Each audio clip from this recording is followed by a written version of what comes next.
बलि को चल रे आया, वो बाबा बीज बनाया, राजा बलि को चल रे आया, बीज बनाया, राजा बलि को चल रे आया।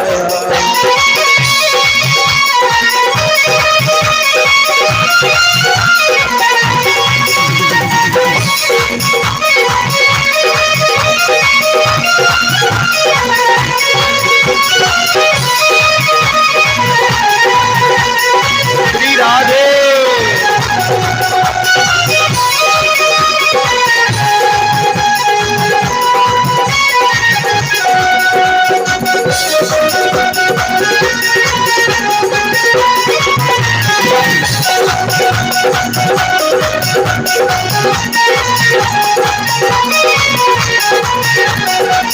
माथे तिलक सोहे सिर पर छाप सोहे, माथे तिलक सोहे सिर पर छाप सोहे, माथे तिलक सोहे सिर पर छाप सोहे, माथे तिलक सोहे सिर पे छाप सोहे, माथे तिलक सोहे सिर पे सोहे, हाथों में कमंडल झुलाया, जय हो कमंडल झुलाया,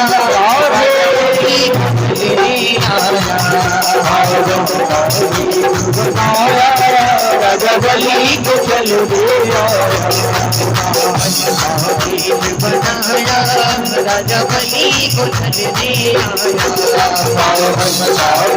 बनाया, राजा बलि को चल रे राजा बलि को चल रे राजा बलि को चल रे राजा बलि को चल रे राजा बलि को चल रे राजा बलि को चल रे। यहाँ बड़ी सुंदर बामन भगवान सबके पास दान मांगते रहेंगे। आप लोग कथा को श्रवण करो, क्योंकि आगे राम जन्म की कथा करनी है। राम जन्म के बाद तुरंत कृष्ण जन्म आने वाला है। बड़ी सुंदर ठाकुर जी की कृपा से वामन भगवान का प्राकट्य हुआ है मालथोन के अंदर, और वामन भगवान की झोली भर देने से लक्ष्मी की प्राप्ति होती है, साक्षात परमात्मा का अनुभव होता है और परमात्मा की कृपा का अनुभव होता है। बलि राजा के द्वार पर गए, सब लोग खड़े हो गए। भगवान के स्वरूप को देखकर राजा बलि खड़े हो गए। आपका स्वागत है, आओ आओ, आपको नमस्कार है, आपका स्वागत है, आपको नमस्कार करते हैं। अरे तुम ब्रह्मर्षि मालूम पड़ते हो। बोले तुम्हारे पितर तृप्त हो गए, आज हमारा कुल पवित्र हो गया, आज यज्ञ सफल हो गया है। बहुत बड़ी प्रभु की कृपा हुई है। माताएं बहनें आगे बैठने की कृपा ना करो, आगे खूब भीड़ हो गई है। जिनको जहां जगह मिले वहां बैठ जाओ आप लोग। अब आज मैंने पहले ही कहा था कि जल्दी आ जाना, तब आगे बैठने को मिलेगा। अब लेट आओगे तो भी पीछे ही बैठने को मिलेगा, फिर आगे बैठने की कोशिश करोगे तो नहीं मिलेगा। यहाँ बड़ी सुंदर बात हो रही है। राजा बलि दानी थे, और दानी के पास जो आएगा वो मांगने के लिए आएगा। बोले क्या मांगा जाए? राजा बलि दानी थे, दानी के पास आएगा, बोले क्या मांगा जाए? उनसे कुछ मांगा न जाए। क्या मांगा जाए? बोले धरती ले लो, सोना ले लो, महल ले लो, रथ ले लो, हाथी ले लो, घोड़ा ले लो, जो चाहिए। बोले पढ़कर आए हो? अगर सीधे पढ़कर आए हो तो मैं आपका विवाह करवाना चाहूँ, किसी ब्राह्मण की कन्या के साथ आपका विवाह करवा लूँ, कोई ब्राह्मण कन्या के साथ आपका विवाह करवा लूँ, विवाह की व्यवस्था कर लूँ। भगवान ने कहा कि आप जैसा विचित्र वेश, भगवान ने कहा कि विचित्र वेश धारण करके आना पड़ा है। तुम्हारे परदादा हिरण्याक्ष जब चलते थे तब धरती हिलती थी। तुम्हारा कुल बहुत पवित्र है और तुम्हारा कुल बड़ा विलक्षण है। मैं क्या करूं, मुझे समझ में नहीं आता। तुम्हारा कुल बहुत आगे, तुम्हारे कुल में प्रहलाद जी हुए और तुम्हारा कुल बड़ा पवित्र विचित्र प्रकार का कुल है। उन्होंने कहा मुझे कुछ नहीं चाहिए, मुझे 3 पैर पृथ्वी का, 3 पैर पृथ्वी मुझे चाहिए, 3 पैर पृथ्वी का मुझे दान दे दो। बोले 3 पैर पृथ्वी? बोले हाँ, 3 पैर पृथ्वी का दान मुझे चाहिए। बोले 3 पैर पृथ्वी से क्या करोगे? बोले मैं 3 पैर पृथ्वी का दान चाहता हूँ। अपने पैर से नाप कर मैं तीनों पैरों से धरती नापना चाहता हूँ। बोले महाराज आपके तो छोटे छोटे पैर है और 3 चरण में तो इतना ही मपेगा, तो छोटे आसन पे क्या करोगे? कुछ ज्यादा मांग लो, कुछ बड़ा मांग लो। बोले नहीं, मांगना मुझे आता नहीं है, मैं उतना ही चाहिए जितनी मुझे आवश्यकता है। मुझे ज्यादा जरूरत नहीं है, मुझे कम चीज की आवश्यकता है। मुझे केवल उतना ही दे दो कि बस 3 पैर पृथ्वी का दान मैं ले लूं। उन्होंने कहा, बोले क्यों? बोले नहीं, मुझे 3 पैर पृथ्वी का दान चाहिए। बोले अपने पैरों से मैं 3 पैर पृथ्वी का दान नापना चाहता हूं। राजा बलि ने कहा कि महाराज आप बहुत कम मांग रहे हो, कुछ ज्यादा तो मांगो। बोले नहीं, वस्त्र विशिष्ट होकर विद्वान नहीं हो सकता। राजा बलि कहते हैं कमंडल लेकर आया है, छाता लेकर आए हैं, कुर्सा लेकर आया है, जरूर कोई पंडित लग रहे हैं, ब्राह्मण लग रहे हैं। बोले 3-3 पेड़ी की प्रशंसा कर रहे हैं। अच्छा, बोले 3 पैर पृथ्वी का दान मांगते हो, लेकिन महाराज 3 पैर में तो आपका आसन भी नहीं बिछेगा, तो आप क्या करोगे? बोले मुझे सुख उतना ही, अगर ज्यादा सुख लेने जाऊंगा तो कामना आ जाएगी, मुझे ज्यादा सुख लेने की इच्छा नहीं है। संतोष से कामना का नाश नहीं होता, बिना कामना का नाश से निवृत्ति नहीं हो सकती, निवृत्ति दूर नहीं हो सकती, दुख की निवृत्ति नहीं हो सकती।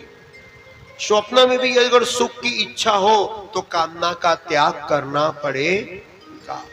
स्वप्न में अगर सुख की इच्छा हो तो कामना का त्याग करना पड़ेगा। अपने कर्म के द्वारा जिसको प्रसन्न कर दे उनको 3 पैर पृथ्वी चाहिए। शुक्राचार्य साधारण व्यक्ति थे। शुक्राचार्य साधारण व्यक्ति नहीं थे।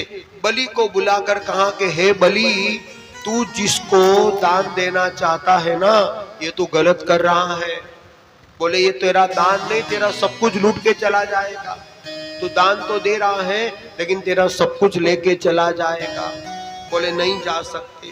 बलि को बुलाकर बोला, अलग कर दिया, ये विरोचन का पुत्र है, ये ब्राह्मण बालक नहीं है। कश्यप के अंश में अदिति के गर्भ से भगवान साक्षात नारायण पैदा हुए हैं। अदिति के गर्भ से नारायण का जन्म हुआ है। और दूसरा स्वर्ग को बोले पहले तो तुम्हारा पैर से पृथ्वी मापेंगे, दूसरे स्वर्ग को नापेंगे और तीसरा नापने की जगह नहीं मिलेगी। शुक्राचार्य उनके गुरु थे, उन्होंने सब बता दिया। शुक्राचार्य गुरु थे, उन्होंने बता दिया कि ऐसे ही होगा। बोले सब माप जाएगा। राजा कहते हैं कि कैसे क्या होगा? बोले पता नहीं चला। ये किसी के ठाकुर जी को आगे लाके रख दो, जो लेकर आए उनको पीछे ही बिठाओ। आप लोग केवल ठाकुर जी लाके बैठो, आगे बैठने की जगह नहीं है। एक लड़के को पीछे खड़े कर दो जो केवल ठाकुर जी को ही लाने की व्यवस्था करे। उन्होंने मन में सोचा कि मैं क्या करूं। बोले 3 पैर पृथ्वी का नाप लेना है, 3 पैर पृथ्वी मापना है। बोले गुरुदेव आप क्या चाहते हो? गुरुदेव आप क्या कृपा करना चाहते हो? बोले कुछ नहीं, देवानाम कार्य साधक हो, देवताओं का कार्य सिद्ध करने के लिए मैं आया हूँ। और देवताओं का कार्य सिद्ध करने के लिए जब मैं आया हूँ तो जरूर जरूर जरूर देवताओं के ऊपर प्रभु की कृपा होगी। देवताओं का कार्य सिद्ध करने आए हैं तो देवताओं के ऊपर प्रभु की कृपा होगी। हिरण्यकश्यप का उद्धार नरसिंह भगवान के द्वारा हुआ है। तो बोले आप चिंता मत करो, जहाँ असत्य नहीं रहेगा आत्मा नष्ट हो जाएगी, जड़ नष्ट नहीं होता। बोले चिंता मत करो। यहाँ 5 पैर पृथ्वी का दान मांगा है। राजा बलि ने अपने गुरुदेव से कहा कोई बात नहीं, अगर 5 पैर पृथ्वी का दान मांगा है तो कोई बात नहीं, उनको 5 पैर पृथ्वी का दान मांगने दो। अगर ये सचमुच ब्राह्मण है, 3 पैर पृथ्वी का दान मांगा है, अगर ये सचमुच ब्राह्मण है तो 3 से 3.25 नहीं मांगेगा, 3 से 3.25 नहीं मांगेगा। और ये भगवान है तो मैं सोचूंगा कि भगवान मेरे द्वार पर आए और मुझे लूट कर चले गए। 3 पैर पृथ्वी का दान लिया। बोले भगवान मेरे द्वार पर आए और मुझे लूट कर चले गए। आप चिंता मत करो, गुरु को बता दिया। भगवान ने रस रूप देखकर बलि के चरण धोए। बलि राजा ने भगवान के चरण धोए। बोले चरण तो धोगे, लेकिन जिनको दान देना है कम से कम उनके चरणों में तो झुकना पड़ेगा। चरण धोने के लिए तैयार हो गए। बोले चरण तो धोएंगे, लेकिन सबसे पहले चरणों में झुको, क्योंकि भगवान अपनी लीला करना चाहते थे। बलि राजा दान देने के लिए भगवान का चरण स्पर्श करने गए। जैसा चरण स्पर्श करने गए, ऐसे हजारों हजारों लाखों करोड़ों अरबों किलोमीटर भगवान का स्वरूप इतना ऊंचा हो गया, इतना ऊंचा प्रभु का स्वरूप हो गया, इतना ऊंचा, ऊंचे स्वरूप। बलि राजा तो दिखाई नहीं रहे, इतने छोटे दिख रहे हैं, और पूरा भगवान का स्वरूप ऊंचा हो गया। बलि मन में सोच रहे कि क्या लीला हो रही है, ये क्या लीला हो रही है। स्वरूप एकदम ऊंचा हो गया ठाकुर जी का। बलि नीचे देख रहे हैं, बलि तो ऊपर आंख करके देख रहे हैं, प्रभु क्या लीला रहा है। भगवान ने एक पैर पृथ्वी पर रखा, दूसरा ब्रह्मांड रखा, ब्रह्मांड फट गया और ब्रह्मांड में श्रीमती गंगा जी निकली और गंगा जी से वामन भगवान का चरण धोया। कमंडल के अंदर ब्रह्मा जी ने चरणामृत ठाकुर जी का लिया। कमंडल के अंदर भगवान ने चरणामृत लिया, ठाकुर जी का चरणामृत लिया है। ठाकुर जी का चरणामृत लेकर जब बैठ गए, प्रभु का चरणामृत लिया, चरणामृत लेकर बैठ गए। भगवान की कथा कहती है कि ठाकुर जी का चरणामृत लिया, चरणामृत लेकर बैठे और चरणामृत लेकर बैठ गए, उसके ऊपर बिठा दो। चरणामृत लेकर जब बैठ गए, तब चरणामृत लेकर ब्रह्मा जी ने सोचा कि क्या हो रही है प्रभु की लीला को मैं जान नहीं सकता। 2 पैर में तो पूरा पृथ्वी, सब कुछ ब्रह्मांड पूरा माप गया। सत्यलोक में पैर रख दिया, सारा माप गया। अब तीसरा पैर रखने की जगह नहीं है। तो बलि राजा को बोला तीसरा पैर कहाँ रखूं? तो बलि राजा ने कहा कि महाराज दान बढ़ा के दानी बढ़ा। बोले दानी बढ़ा है तो आपने मेरे धन को मापा है, मुझे नहीं मापा। बोले नहीं, तो बोले आप मुझे नहीं मापा, तो एक काम करिए कि आप मेरे सिर के ऊपर तीसरा पैर रख दीजिए। और वामन भगवान ने बलि महाराज के सिर के ऊपर तीसरा चरण धारण कर दिया। चरण धारण करते ही बलि राजा की पुत्री रत्नावली, बलि राजा की पत्नी विंध्यावली दोनों आए और आकर भगवान के चरण धोए हैं, भगवान के चरण चापे हैं, भगवान के चरण धोए हैं, पुष्प धराए हैं और बड़ी बड़ी ज्ञान की चर्चा, ज्ञान की बड़ी बड़ी बातें करी है वामन भगवान को। वामन भगवान ने कहा कि इनके कुटुंब में, इनके परिवार में सारे लोग ज्ञानी हैं। भगवान प्रसन्न हो गए। भगवान ने बलि को बोला कि बलि तुम्हें क्या चाहिए? बोले मुझे सुतल लोक, बलि को सुतल लोक का राज्य दिया। भगवान वामन ने सुतल लोक का राज्य दिया। बाद में वरदान मांगने को कहा। तब बलि राजा ने कहा कि अगर आप वरदान देना चाहते हो तो आप ऐसी कृपा करो कि आप मेरे घर के द्वार पर, घर से बाहर निकलूं और घर के अंदर आऊं तो मुझे साक्षात आपके दर्शन हो जाए, ऐसी आप मेरे पर कृपा करो। बलि राजा के द्वार के ठाकुर जी द्वारपाल बन गए हैं, द्वारपाल बन गए। उधर नारद जी ने लक्ष्मी जी को जाकर दिया सलाई जलाई। नारद जी का काम है नारद, जिसकी बात भगवान भी रद्द नहीं कर सकता। नारद जी का काम है कि जहां झगड़ा नहीं होता हो वहां झगड़ा कराना, और जहां झगड़ा होता हो वहां झगड़ा शांत कराना। नारद जी ने कहा कि अब लक्ष्मी जी को झगड़ा कराना पड़ेगा और लक्ष्मी जी को जाके बताना पड़ेगा कि बड़ी गड़बड़ हो गई। नारद जी गए वैकुंठ में और लक्ष्मी जी को बोला कि तुम्हारे स्वामी कहाँ हैं? बोले हमारे स्वामी तो कहीं इधर उधर घूमने गए होंगे। बोले नहीं, तुम्हारे स्वामी तो बलि राजा के द्वारपाल बन गए। बोले क्या बात करते हो? बोले हाँ, बलि के द्वारपाल बन गए हैं। तब लक्ष्मी जी नीचे आई। भागवत की कथा कह रही है, लक्ष्मी जी ने साक्षात प्रभु का रूप लिया। लक्ष्मी महारानी आई, दूर से देखा तो उनका जो नारायण थे वो बलि के द्वार पर द्वारपाल बन चुके थे। लक्ष्मी महारानी ने कहा कि अब कोई युक्ति करनी पड़ेगी और युक्ति के द्वारा उपाय ढूंढना पड़ेगा, क्या किया जाए कुछ समझ में नहीं आता। लक्ष्मी जी ने ब्राह्मणी का रूप धारण किया है। ब्राह्मणी का रूप धारण करके लक्ष्मी जी बलि राजा के द्वार पर आई और बलि राजा को कहने लगी कि मेरा कोई भाई नहीं है। बलि की कोई बहन नहीं थी। बलि ने कहा तेरा भाई नहीं है, मेरी बहन नहीं है, आज से हम धर्म के भाई बहन हो गए। बोले अच्छी बात है, धर्म के भाई बहन हो गए। जब रक्षाबंधन का त्योहार आया तो बहन अपने भाई के घर राखी बांधने जाती है। लक्ष्मी जी बलि राजा के द्वार पर रक्षा बांधने के लिए गई।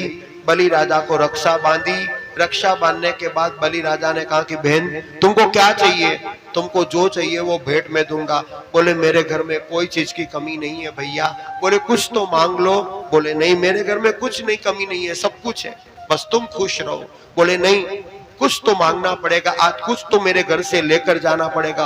लक्ष्मी जी बड़ी चतुर थी। बोले नहीं मेरे को कोई चीज की कमी नहीं है, मुझे कुछ नहीं चाहिए, मुझे कुछ नहीं चाहिए। बोले नहीं कुछ तो लेना पड़ेगा, अगर कुछ नहीं लोगे तो फिर मुझे कैसे पुण्य मिलेगा, रक्षा बांधी है, कुछ तो लेना पड़ेगा। बोले मुझे कुछ नहीं चाहिए। एक बार कहा ना मुझे कुछ नहीं चाहिए। बोले नहीं कुछ तो मांग लो, कुछ तो ले लो, जो चाहिए वो ले लो, जो आपकी इच्छा हो ले लो। बलि राजा को बोलो आप कुछ मांग लो, आपको क्या चाहिए। बोले मुझे कुछ नहीं चाहिए, अगर आप सचमुच देना चाहते हो तो आप मेरे पर कृपा करो। अगर आप सचमुच मुझे देना चाहते हो तो आप कृपा करके मेरे ऊपर ऐसी कृपा करो कि आप कृपा करके जो मेरे द्वार के द्वारपाल है नारायण, उस नारायण को आप छुड़ा दीजिए। अच्छा बलि राजा ने देखा कि द्वार के नारायण बोले मेरे पति है, और जैसे ही नारायण की बात करी बलि राजा ने कहा नारायण आ गए। लक्ष्मी जी आई और नारायण को लेकर चली गई। लक्ष्मी नारायण की थी, नारायण को लेकर लक्ष्मी चली गई। यहाँ वामन भगवान की प्राकट्य की कथा पूरी हो रही है। अभी थोड़ी देर में राम कथा में आएगी। वामन भगवान को विदा करो। थोड़ी देर में राम कथा श्रीमद् भागवत में राम कथा संक्षिप्त में आ रही है। यहाँ भगवान के कीर्ति के तीनों लोकों को पवित्र करने वाली भगवान की कीर्ति है, और यहाँ इसकी फल कोई नहीं। नरक अगर कोई भगवान को नहीं मानता है और सच का सामना नहीं लेता, जो झूठ का सामना लेता है तो उसको दंड भोगना पड़ता है। इसीलिए ये फल तुम्हें कुछ दिन तक नरक में रहकर भोगना पड़ेगा। यहाँ बड़ी परीक्षित राजा ने ब्रह्मा जी ने कमंडल में जल डाला, लेकिन पाताल में भोगवती हो गई, धरती पर गंगा हो गई। भगवान की कीर्ति को तीनों को बढ़ाने वाले दूसरे स्वर्ग आदि जो देवता लोग थे, कहाँ कहाँ राज्य था, तीन का संकल्प किया था, झूठ निकला, लेकिन झूठ का दंड तुम्हें भोगना पड़ेगा। कुछ दिन तक नरक में रहना पड़ेगा। जरा विचार करो, ये बात भगवान की ठीक है? एक तो तुमने छल किया, ठाकुर जी ने छल किया और निष्कंटक भाव से सर्वस्व का दान दिया, और तीसरा ये कह रहे हैं कि तुम्हें नरक में भोगना पड़ेगा। प्रभु की लीला है, प्रभु की लीला को हम जान नहीं सकते। भक्ति शास्त्र में भगवान के चरणों की कथा आई है। साक्षात जो प्रभु की कृपा विंध्यावली को समझाया, ब्रह्मा जी ने संकल्प लिया है और भगवान ने बड़ी सुंदर बात करी है। ये कृपा बरसा रहे हैं, मैं रक्षा करूंगा। बलि राजा के द्वार पर साक्षात प्रभु की कृपा हुई है। अष्टम स्कंद की कथा यहाँ पूरी हो रही है, और नवम स्कंद के अंदर साक्षात भगवान राम का जन्म होने वाला है। अभी थोड़ी देर में राम जी का जन्म होगा। राम जी का जन्म संक्षिप्त में भागवत में बताया गया है, और कृष्ण जन्म बड़ी जोर शोर से मनाया जाएगा। माताएं बहनें अपनी जगह से कोई खड़े नहीं होंगे। जब तक मैं नहीं बोलूंगा तब तक अपनी जगह से कोई माताएं बहनें खड़ी नहीं होगी। आज मेरी आज्ञा का पूरा पालन करेंगे। इतनी भीड़ में आप लोगों को खड़े नहीं होना है, सबको अपनी अपनी जगह पे बैठकर उत्सव मनाना है। जब मैं बोलूंगा तभी ठाकुर जी का जन्म होगा, जब मैं कहूंगा तब सब खड़े होकर उत्सव मनाएंगे। बाकी भीड़ में सबको खड़े होकर एक दूसरों के ऊपर फेंकना नहीं है, ये कथा नहीं कहलाएगी, ये अतिरेक हो जाएगा। इसीलिए शांत भाव से, शांत चित्त से भगवान की कथा का स्मरण करना चाहिए। मालथन वालों का भाग्य है कि जन्माष्टमी के निमित्त यह भागवत की कथा हो रही है। ये साक्षात प्रभु की लीला है। अगर भगवान की कृपा नहीं होती तो यहाँ भागवत की कथा नहीं होती। और ये भादों का महीना है, इन्हीं दिनों में सुखदेव जी महाराज ने राजा परीक्षित को कथा सुनाई थी, वो भी ये भादों का ही महीना था। और बड़ी सुंदर बात आती है कि ये इसी महीने में राधा रानी का अवतार, इसी महीने में वामन जी का अवतार और इसी महीने में ठाकुर जी का अवतार, यही महीने में आपको भागवत की कथा सुनने को मिल रही है। आप लोगों को कितना पुण्य मिल रहा है वो थोड़ा बहुत मैं जानता हूँ, मेरे ठाकुर जी जानते हैं, लेकिन आपको नहीं पता है।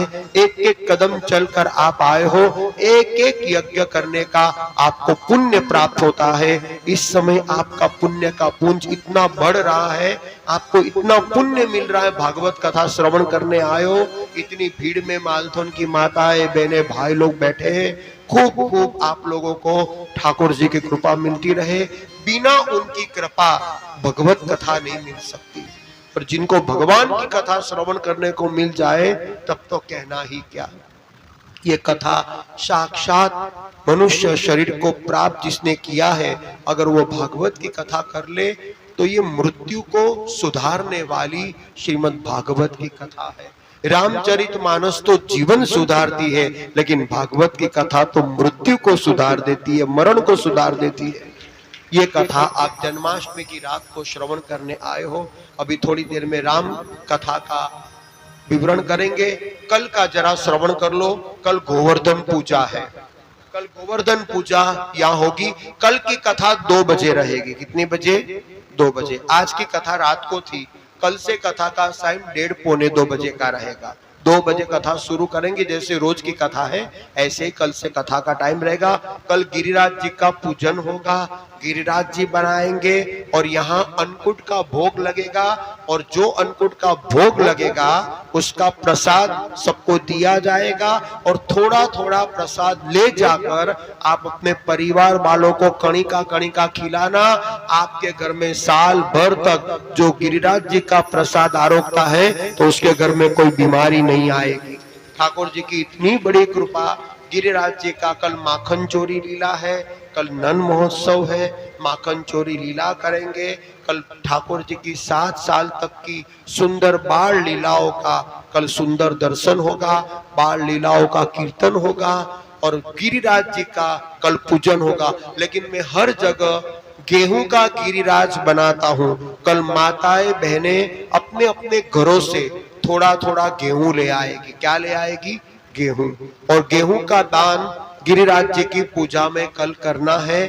कल गिरिराज जी का गेहूं होगा। पहले मुख्य यजमान संकल्प करेंगे दान का, उसके बाद सबका दान गेहूं का गोवर्धन होगा।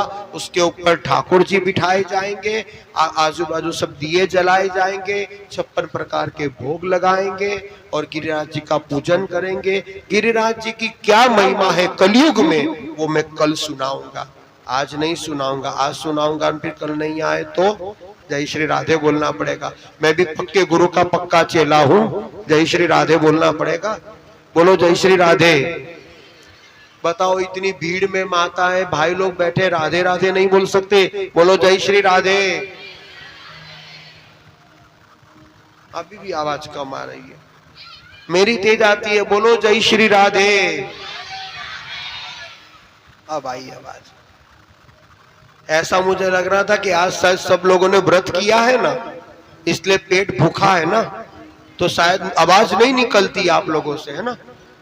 और मालथन वाले तो मेरे बहुत पुराने श्रोता हैं।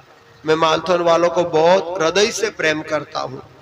और मुझे एक बार जब यहाँ कमेटी वालों ने कहा कि गुरुजी आपको भागवत करने आना है, मेरा स्वास्थ्य ही सही नहीं था और जन्माष्टमी का प्रोग्राम मैं जल्दी कहीं देता नहीं हूँ, क्योंकि ये साल का बड़ा प्रोग्राम मेरे प्रभु का भी होता है, मेरे ठाकुर जी का भी होता है।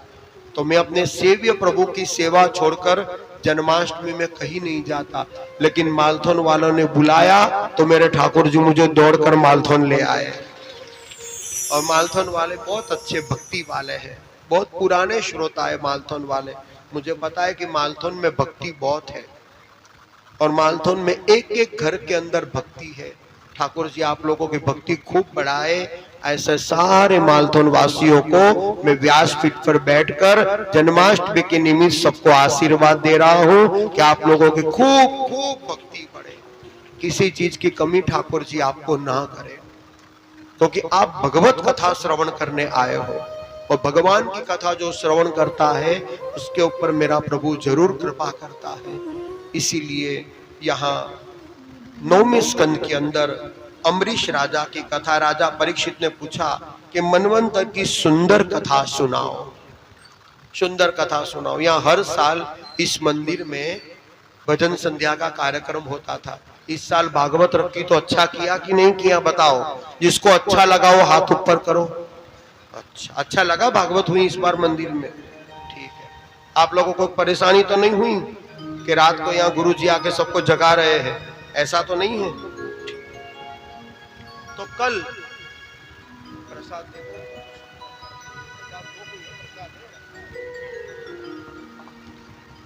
साक्षात ठाकुर जी की कृपा हो और बिना प्रभु की बिना प्रभु की कृपा से ये मिल नहीं सकता।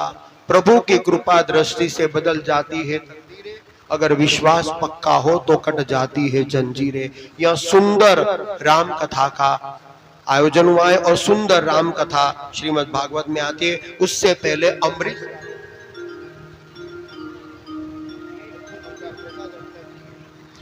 अम्बरीश राजा की कथा श्रीमद् भागवत में आ रही है।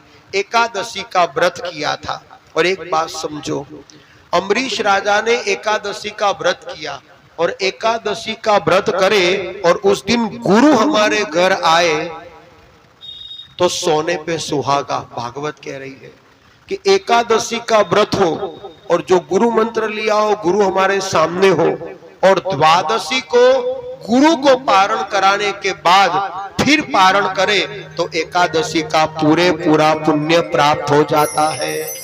एकादशी का व्रत था और एकादशी के दिन अम्बरीश राजा के घर दुर्वासा जी आए, उनके गुरु थे। अब दुर्वासा जी आए तो दूसरे दिन द्वादशी थी। कभी कभी ऐसा लगता है कि द्वादशी के साथ त्रयोदशी लग जाती है तो पारण करना पड़ेगा। पंडितों ने आकर बोला क्या पारण कर लो? बोले नहीं, मेरे गुरुदेव मेरे घर आए हैं, मेरे यहाँ पधारे हैं, तो जब तक मैं अपने गुरुदेव को पारण नहीं कराऊंगी तब तक मैं पारण नहीं कर सकती। बोले मैं गुरु जी को पारण कराने के बाद ही पारण करूंगी। बोला अच्छा। तो बोले अम्बरीश राजा के यहाँ दुर्वासा जी आए। दुर्वासा ने द्वादश के दिन कहा कि मैं जरा नदी में स्नान करके आऊं, तब तक आप इंतजार करो। दुर्वासा जी नदी में स्नान करने गए। जब दुर्वासा जी नदी में नहाने के लिए स्नान करने गए, स्नान करके वहां सीधे बैठ गए। दुर्वासा जी स्नान करने गए और स्नान करते करते संध्या करने बैठ गए और संध्या में उनका मन लग गया। दुर्वासा जी को समाधि लग गई। यहाँ द्वादशी के बाद त्रयोदशी लगने वाली। पंडितों ने आकर अम्बरीश राजा को बोला कि व्रत का पारण कर लो। बोले नहीं, मैं अपने गुरु को भोजन कराए बिना कैसे पारण करूंगा। बोले पारण करोगे तभी तो व्रत का पुण्य मिलेगा एकादशी का। बोले नहीं, मेरे गुरुजी आए हैं, पहले गुरुजी जीम ले उसके बाद मैं पारण करूंगा। अच्छा। तो बोले कुछ पारण मत करो, आप कम से कम ठाकुर जी का चरणामृत तो ले लो। बोले ठाकुर जी का चरणामृत ले लोगे तो पारण बराबर हो जाएगा। अम्बरीश राजा ने पंडितों की बात मानी और ठाकुर जी का चरणामृत ले लिया। यहाँ दुर्वासा जी आए और दुर्वासा जी ने आकर, दुर्वासा जी क्रोध के अवतार थे। दुर्वासा जी आए और दुर्वासा जी ने आकर देखा कि अम्बरीश राजा ने पारण कर लिया। अम्बरीश राजा ने पारण किया, मुखारविंद देख लिया, अम्बरीश राजा ने पारण कर लिया। बोले तुमने मेरे को बिना भोजन कराए तुमने पारण कर लिया? बिना भोजन कराए तुमने पारण कर लिया? बोले पारण कर लिया। बोले नहीं गुरुदेव, मैंने पारण नहीं किया। बोले तुमने पारण किया है। बोले मैंने केवल ठाकुर जी का चरणामृत लिया है। बोले बिना गुरु को भोजन कराए खाना भी पाप माना जाता है, तुमने पारण कर लिया। जाओ, मैं तुमको मारने के लिए कृत्या पैदा करी, उनको मारने के लिए कृत्या पैदा करी, लेकिन गोलोक में मेरे ठाकुर जी विराजमान थे। ठाकुर जी ने कहा कि मेरे भक्त का विनाश नहीं हो सकता। ठाकुर जी ने सुदर्शन चक्र छोड़ा। यहाँ दुर्वासा जी गलत कर रहे, सुदर्शन चक्र ऐसा छोड़ा कि सीधी कृत्या को मार भगाया और वो सुदर्शन चक्र दुर्वासा के पीछे पड़ गया। दुर्वासा जी ब्रह्मा के पास गए, ब्रह्मा जी बोले मैं कुछ नहीं कर सकता। विष्णु के पास गए, बोले मैं कुछ नहीं कर सकता। शंकर जी के पास गए, बोले मैं कुछ नहीं कर सकता। देवी देवताओं के पास गए, बोले मैं कुछ नहीं कर सकता। आखिर में वो दुर्वासा जी भगवान कृष्ण के पास गए, गोविंद के पास गए गोलोक में। भगवान कृष्ण के पास गए, गोविंद के पास गए गोलोक में। बोले नहीं, मैं कुछ नहीं कर सकता, तूने मेरे भक्त का अपराध किया है। अहम भक्त अपराधीनः, मेरे भक्त का अपराध किया है, जाकर मेरे भक्तों के चरणों में माफी मांगो। दुर्वासा जी दौड़ते दौड़ते आए, पीछे पीछे कुर्तियां लग रही थी।